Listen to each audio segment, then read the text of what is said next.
Buenas noches. En Puebla, un pleito vial se convirtió en esta pelea campal. Son las 8:42 de la noche en Puebla, cerca de la laguna de San Baltasar. Una camioneta azul se le cierra a otra. Varios hombres se acercan y agreden al conductor. Lo insultan y lo retan a bajar del auto. Al parecer, es un pleito vial.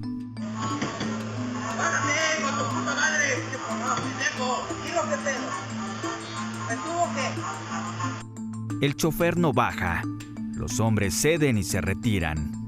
La riña parece terminada. Pero un auto blanco se acerca al agredido. Hablan y el pleito reinicia.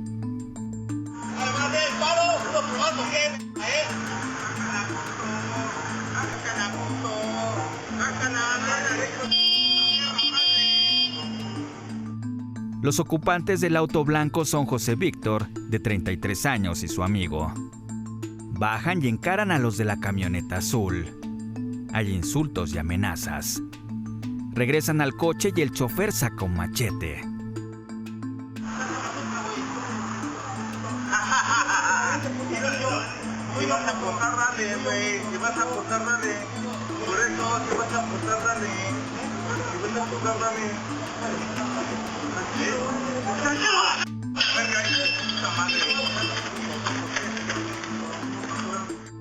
La pelea sigue a puño limpio, mientras la camioneta azul comienza a hacer giros. Casi atropella a dos hombres. Justo en ese momento, escapa el conductor de la camioneta negra. Mientras, José Víctor es golpeado. Otro sujeto toma el machete y lo estrella contra la cabeza del hombre de 33 años.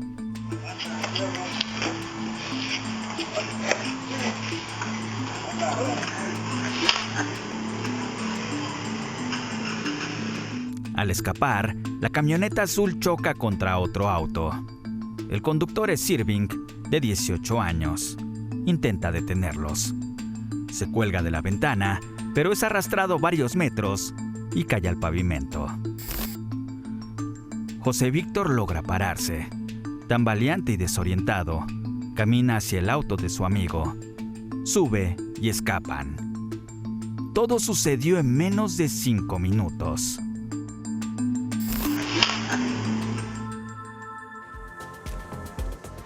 ¿Qué tal? José Víctor fue quien murió en el hospital por el machetazo. Irving, la otra persona que intervino, se golpeó la cabeza, fue atendido, pero también murió días después. Ahora pregúnteme si hay detenidos. Ninguno. Yo le voy a partir su madre, a ella, porque es la culpable de que nos vaya a matar de hambre todos. Amén. Es el padre Pistolas. Ayer le presenté las amenazas que el sacerdote Alfredo Gallegos le dirigió a la gobernadora de Guanajuato. Hoy la conferencia del episcopado mexicano, sin mencionarlo por su nombre, reprobó el actuar. No se atrevieron a nombrar al miembro de la Iglesia Católica, pero rechazaron las expresiones violentas, despectivas o discriminatorias en las palabras de este sacerdote. Hoy el padre Pistolas negó ser misógino. Defendió su punto. Ahora, lo que no sé es si esto que le voy a presentar es o no una disculpa. Sé que se molestaron en Guanajuato la gobernadora Lidia porque hablé de un tema muy importante que es el agua. Para mí la violencia no es que yo hable de una mujer. La violencia es que esta señora nos quiere dejar sin comer. A todo México. No soy misógino. Una mujer me parió y me dio chiche, lo que ustedes no hicieron. Y yo las quiero, las mujeres son mi vida. Pero el asunto es que son huevonas. Amén. Pues como una disculpa, resultó ser una gran ofensa, ¿no? Me voy a Uruapan, donde más de 100,000 personas, en medio de la violencia que muchos con sotana normalizan, exigieron 100,000 personas justicia. Sí, por el asesinato de su alcalde, Carlos Manzo.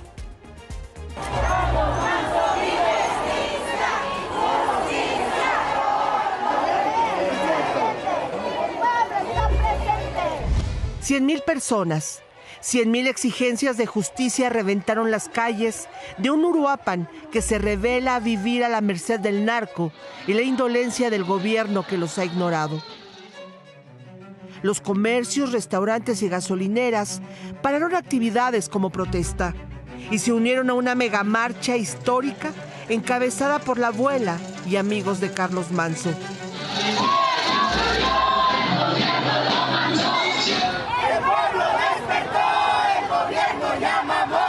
A esa plaza de los mártires de Uruapan le faltaba espacio para tanto pueblo, decidido a continuar con el movimiento independiente del sombrero, gesto que la madre de Carlos Manzo agradeció antes que nada.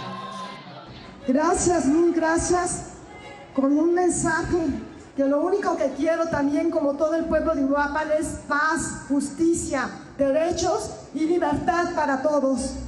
Y con ese cobijo, el pueblo volvió a ver y escuchar en esa plaza a Grecia Quirós, ya no como la viuda que a unos metros de donde fue ejecutado su esposo le rendía homenaje, sino ahora como la presidenta municipal sustituta.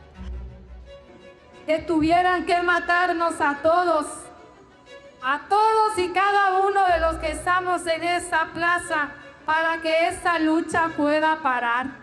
Vamos a seguir caminando con el movimiento independiente de Sombrero y que se escuche fuerte y claro, este movimiento les va a dar ese voto de castigo en el 2027. A ese pueblo que le mostraba su total respaldo, les pidió permiso para ser protegida. Yo solamente les pido que si ustedes me autorizan, que yo tenga seguridad, que me cuiden.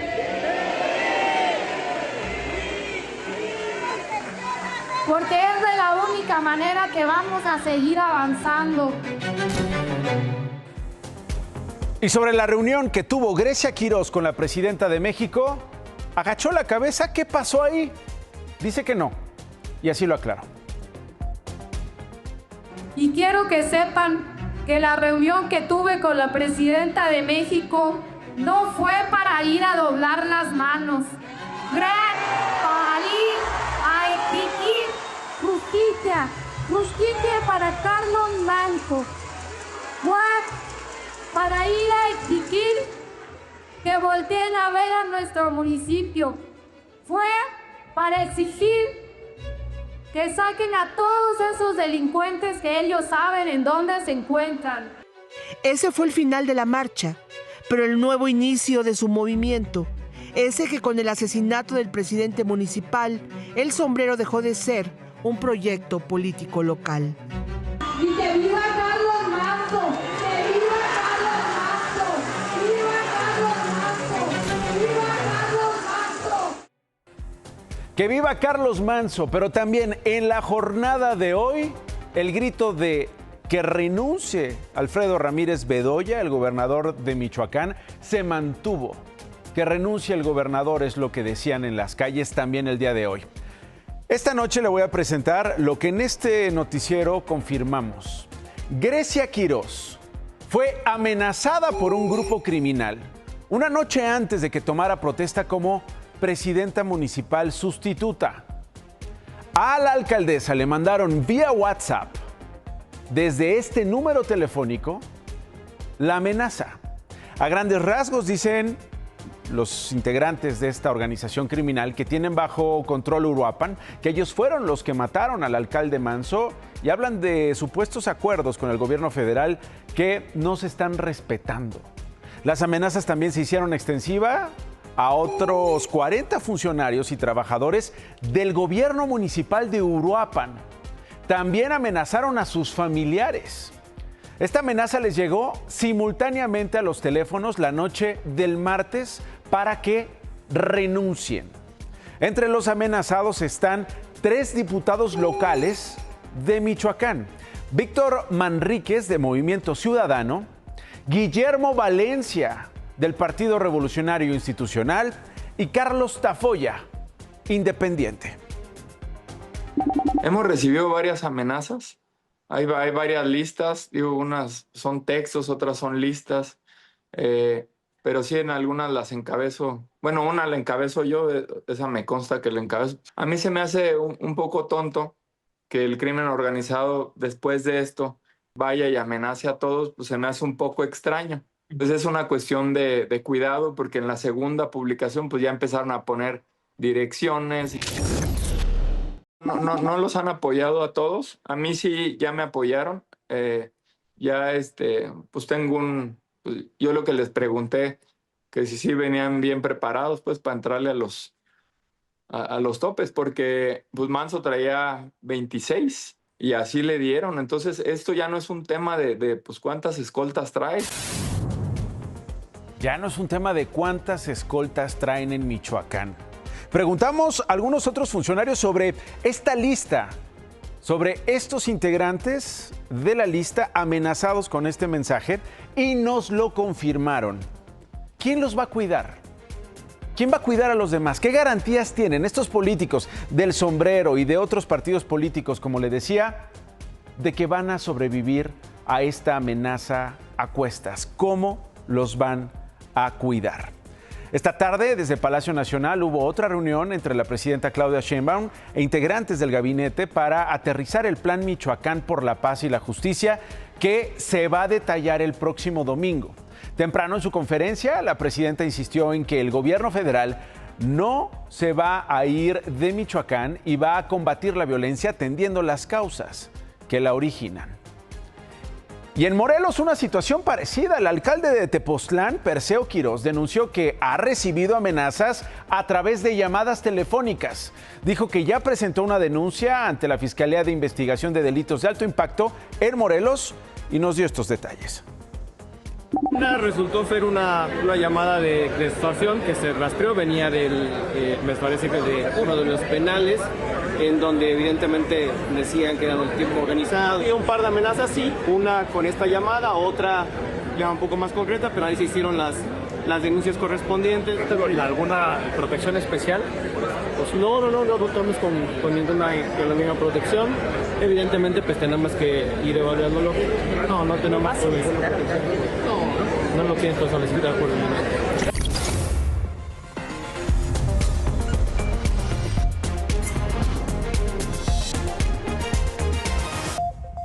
La de hoy, 3 policías de la Secretaría de Seguridad Ciudadana de la Ciudad de México están detenidos y son investigados por la acusación de haber matado a un joven de 21 años llamado Eric. Esto pasó el martes en la alcaldía Venustiano Carranza. Es una vecina que grabó todo. Vio cómo los policías rodearon a Eric, cómo lo sometieron cuando él estaba en el suelo y cómo se lo llevaron. Hoy Eric está muerto. Conversamos con su familia sobre qué pasó ese día, qué hay detrás de estas escenas, cómo llegó Eric a encontrarse con estos oficiales acusados de haberlo asesinado. Lo suben vivo a la patrulla, no lo entregan muerto ayer, con muchos golpes en el cuerpo, en la cara, golpes en el estómago y sin vida. La última vez que Itzel vio a su sobrino Eric fue el martes en la noche. Le prometió que le compraría una muda de ropa con los 1,500 pesos que tenía. Ese día, el plan era sencillo: ayudar a uno de sus amigos a mudarse. Cuando me ayudó, se fue a su casa, según sabía que estaba con su perro. Fue, no sé, a cenar, algo así. Al otro día yo me enteré por su mamá, su tía, de que pues, no los encontraban. Al día siguiente de su desaparición, una vecina contactó a la familia de Eric. Había grabado el momento en que un grupo de policías de la Secretaría de Seguridad Ciudadana detuvo y sometió al joven de 21 años en la Plaza de la Soledad, de la alcaldía Venustiano Carranza. Desconocemos el por qué lo detuvieron. Se ve como el policía está encima de él. Aquí se ve cómo quiere que le chupe el dedo de en medio y él no quiere y le da el rodillazo. El mismo policía que está sobre él lo esposa y se lo lleva arrastrando a una patrulla. Eric levanta el rostro. Su perro lo sigue. Luego, silencio total, como si la tierra se lo hubiera tragado. Nos movimos a buscarlos, delegaciones, hospitales. Pues dijimos, lo han de haber detenido, algo, lo han de haber plantado, algo así.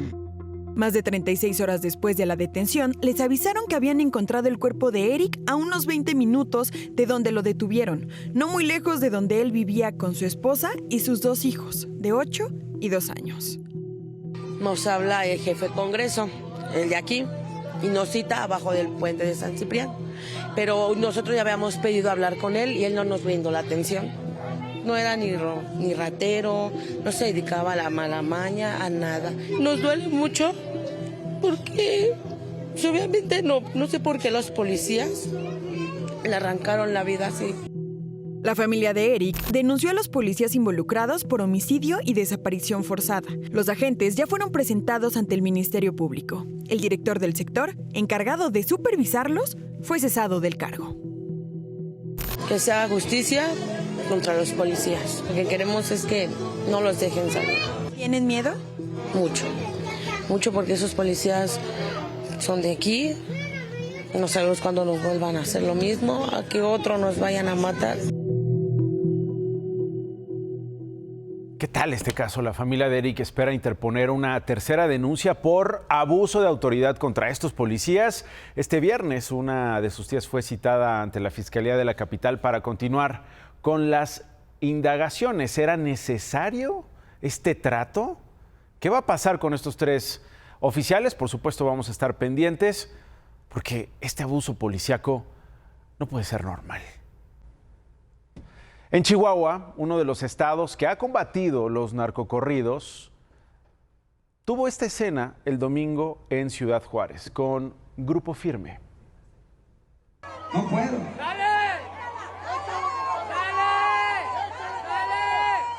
Dando y dando, yo no lo voy a pagar. Si lo vas a pagar, me la aviento en caliente. Si tú vas a pagar los 800,000 pesos, me aviento en la Pantera, tú sabes. En un concierto le piden que cante La Pantera, lo que implicaría una multa de 800,000 pesos. Durante la presentación, el vocalista Edwin Cass dijo que no lo iba a hacer, que no iba a interpretar ese narcocorrido. El cantante retó, como lo vimos, a alguien en el público, que si pagaba esos 800,000 pesos, se la echaba.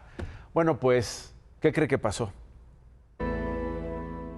Hoy se reportó, señora, señor, el primer caso de gusano barrenador del ganado en el estado de Jalisco. Es una vaca en un corral de engorda en el municipio de Encarnación de Díaz, parte de un cargamento de 80 animales provenientes del sur-sureste del país. La Secretaría de Agricultura informó que el caso se considera aislado, contenido y sin riesgo. Pero perdón, eso decían de los otros casos en los otros estados. ¿Se acuerdan de lo que decían de Tabasco, de Chiapas, hasta que apareció prácticamente en el norte del país? Con esto, el 2025 ha registrado al menos 4,108 casos. Los estados con más presencia son Chiapas, Tabasco y Campeche, pero ya con Jalisco son 11 las entidades afectadas. Además de frenar las exportaciones de ganado a Estados Unidos, este gusano barrenador ahora representa una nueva preocupación, porque también infesta a los animales de compañía, a los perros, a los gatos. La mayoría de los casos se dieron en vacas, como se lo he contado, en caballos con 140 casos, pero ojo, en perros se dio en 122 casos. Hay otros animales de granja que aparecen ahí y al menos un gato. Este gusano es un riesgo para nuestros mejores amigos, para estos animales de compañía. Sí están en riesgo las áreas urbanas, zonas rurales, animales que viven a la intemperie, que tengan heridas no atendidas correctamente a la brevedad y de preferencia que estén cerca de donde hay ganado o paso de ganado.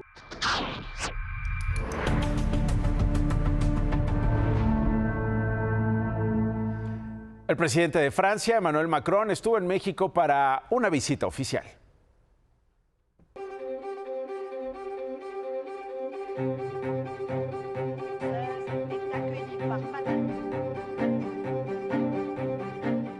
Una recepción cordial a la entrada de Palacio Nacional y la entonación de 2 de los himnos más bellos del mundo marcaron el inicio del encuentro entre la presidenta Claudia Sheinbaum y el mandatario francés Emmanuel Macron, su primera visita oficial a México. La agenda de trabajo inició con un encuentro privado y más tarde otro con funcionarios de alto nivel de ambos gobiernos. Se informó que el objetivo fue afianzar la colaboración en temas como cultura, educación y seguridad. Una reunión con empresarios mexicanos y franceses para reforzar las relaciones económicas y garantizar inversiones de cara a la renovación del acuerdo comercial entre México y la Unión Europea. Y luego llegó la hora de los anuncios. El más importante es que acordaron un anhelado intercambio de un par de códices aztecas. Estos códices son fundamentales en la relación entre Europa y México. Representan la memoria viva para México y la raíz profunda de nuestra identidad, que no hay futuro de prosperidad compartida sin el reconocimiento de la historia.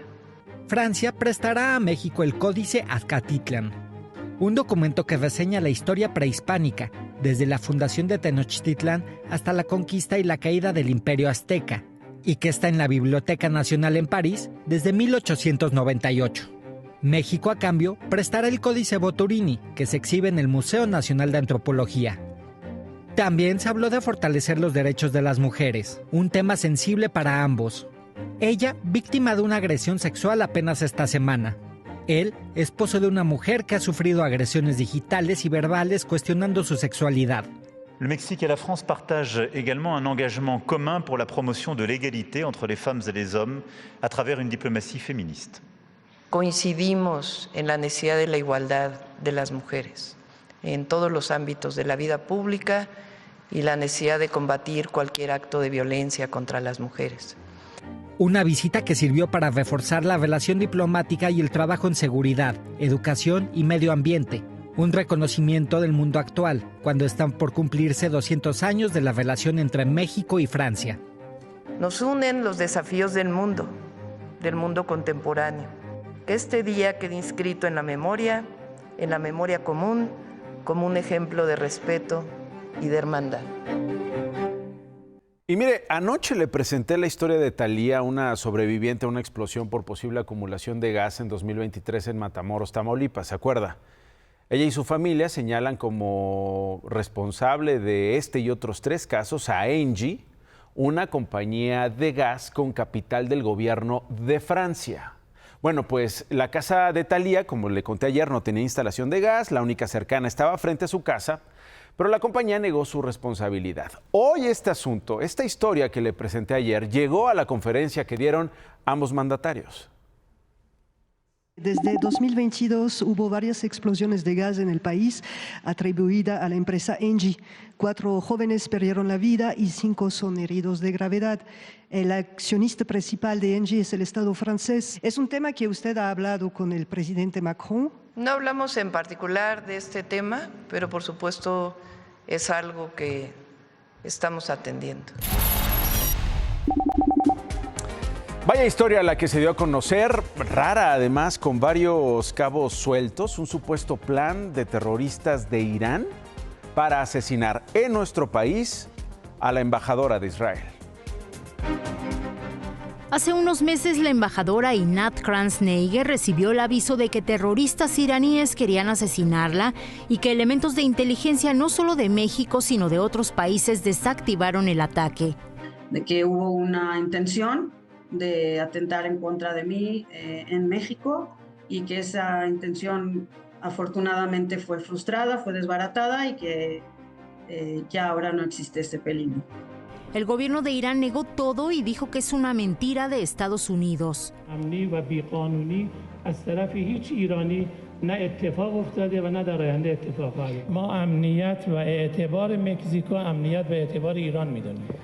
La información dada a conocer desde Estados Unidos reveló que el atentado se realizaría a finales del año pasado y era coordinado desde la Embajada de Irán en Venezuela. A través de un comunicado, la embajada recordó el ataque contra su sede diplomática en Argentina que dejó 29 muertos en el 92. No es la primera vez que se conoce de la presencia de terroristas iraníes en México.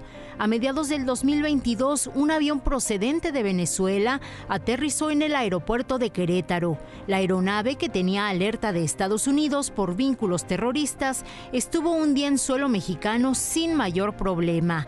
En él viajaban 19 tripulantes, 14 venezolanos y 5 iraníes. Uno de ellos, el piloto Ghulamesra Ghasemi, presuntamente vinculado a la Guardia Revolucionaria Islámica de Irán. Después de México, el avión se fue a Argentina, pero allá sí los detuvieron. El ex viceministro de Seguridad de Argentina cuestionó la no acción del gobierno mexicano. Estamos hablando no de un ciudadano que cruza la frontera por algún agujero de una verja, sino estamos hablando de un avión con pedido de captura, con informes de los Estados Unidos. Y para abonar más a la confusión, por la tarde, el gobierno mexicano expresó que no sabía nada de esto. En un comunicado conjunto, la Cancillería y la Secretaría de Seguridad Ciudadana Federal informaron que nunca supieron del intento de asesinato de esta embajadora en nuestro país. Más noticias en 50 segundos. Las autoridades de El Salvador interceptaron una lancha con droga tras una persecución marítima y aérea en la costa del Pacífico. 2 presuntos traficantes fueron detenidos. Javier Aguirre presentó la lista de convocados de la selección mexicana de fútbol para los partidos de la fecha FIFA contra Uruguay y Paraguay. Destacan Jorge Rubalcaba, Armando Hormiga González y el regreso de Gilberto Mora. La titular de la Semarnat, Alicia Bárcena, dijo durante la COP30 en Brasil que existe una parálisis de la comunidad internacional frente al cambio climático. Aseguró que México tratará el fenómeno como un tema de seguridad nacional. El acosador de la presidenta Claudia Sheinbaum fue vinculado a proceso por hostigar a otra mujer en la Ciudad de México. Permanecerá en prisión por el delito de abuso sexual.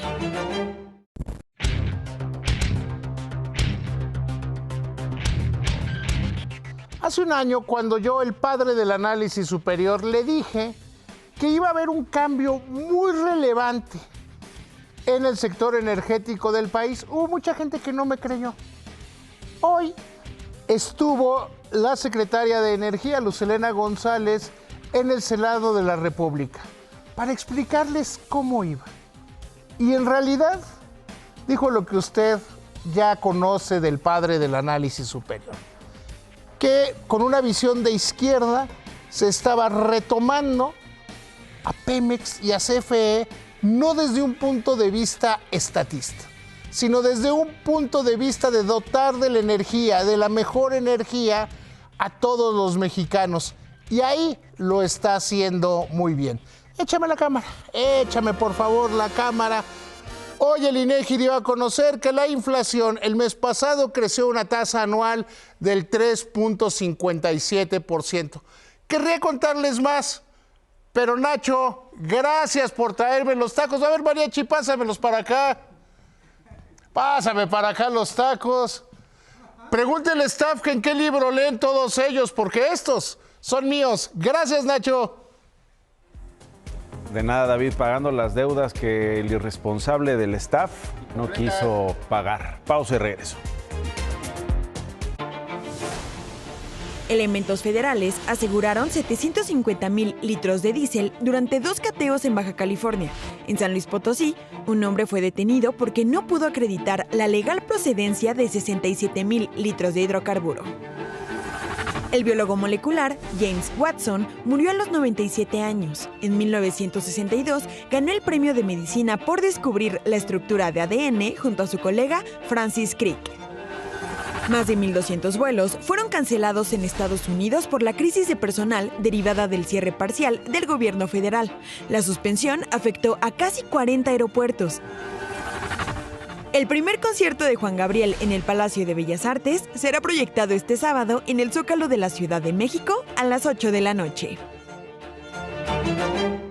Nos vamos. La próxima semana inicia el Buen Fin. Evite estafas en línea, verifique la autenticidad de los sitios web. Por favor, no abra enlaces que sean sospechosos. No comparta datos bancarios por mensajes de texto o por llamadas telefónicas. Use tarjetas digitales, esas que ayudan a evitar fraudes. No caiga en los engaños. Buen fin de semana. Hasta el lunes.